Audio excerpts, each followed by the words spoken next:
Hi and welcome to TFI Global, the foreign affairs and geopolitical analysis arm of the TFI Media Group. I'm your host Atul Mishra. Like a pendulum, Turkey for long kept swinging between Russia and US to win favors from both sides. But as the saying goes, those who ride on two boats are bound to sink. Sensing the foreign policy crisis in Ankara, the Turkish leader has now apparently chosen to dance to Washington's tunes and distance itself from Russia.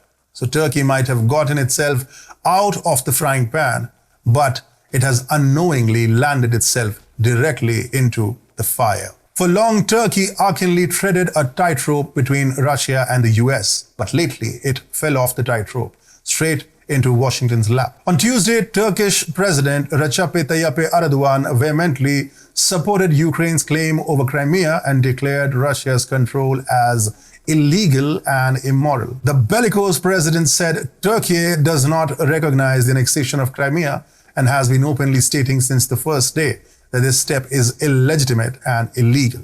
This is a principled stance that has not only legal but also moral foundations. Throwing his support behind the Ukrainian president in an unprecedented manner, Erdogan added, protecting Ukraine's territorial integrity, sovereignty, and political unity is critical not only for regional but also for global security and stability. Apart from this, Turkey has also started downplaying its defense ties with Russia, a move seen as pro-US. Turkey last week declared that it doesn't plan to buy new S-400 defense systems from Russia, despite Moscow confirming it publicly. Erdogan has thus left little to the imagination where his allegiances lie in the aftermath of Turkey's recent foreign policy makeover. And that's where Turkey's fortunes could well start sinking.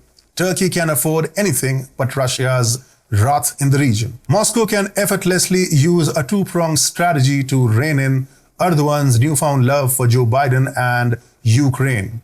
It can assault Turkey at its whims and fancies using land as well as naval means, where Turkey won't have enough options on the table to evade a military confrontation with Russia. If Turkey goes rogue, Vladimir Putin can activate his Syrian module to tame Erdogan's itch for Crimea. Putin has already spelled doom for Turkey by uniting Kurdish and Assad's forces in Syria. Additionally, Russia has deployed its military assets on the Turkish border to check Turkey's military offensives on Syrian territories. The crisis is such for Erdogan that recently he had to publicly admit that his country is no longer seeking Bashar al-Assad's removal from the presidential office. Simply put, Erdogan meekly surrendered before Putin because Assad is a strong Putin ally, and he definitely doesn't have the balls to confront Putin on the battlefield. Secondly, Russia can simply choose to declare the 1936 Montreux Convention illegal, null and void, which can severely hamper Turkey's control over the Bosphorus and Dardanelles Straits.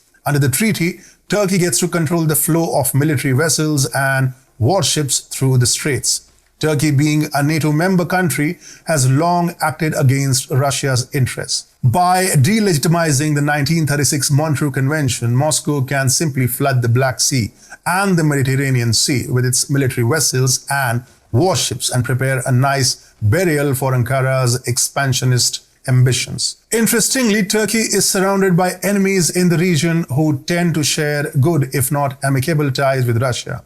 Greece and Cyprus are two major countries that might not shy away from jumping on the bandwagon. Greece has long accused Turkey of undermining its territorial and maritime sovereignty in the Aegean region. Turkey also shares similar conflicts with Cyprus.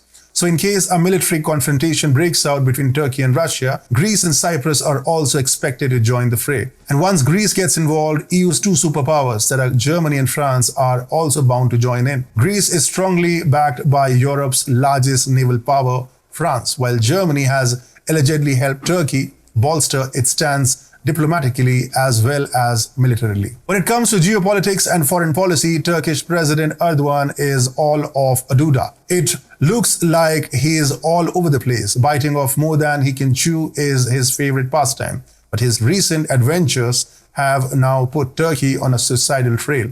And Turkey won't be hounded by Russia only. Greece and Cyprus, along with France, might also not like to squander this God-sent opportunity.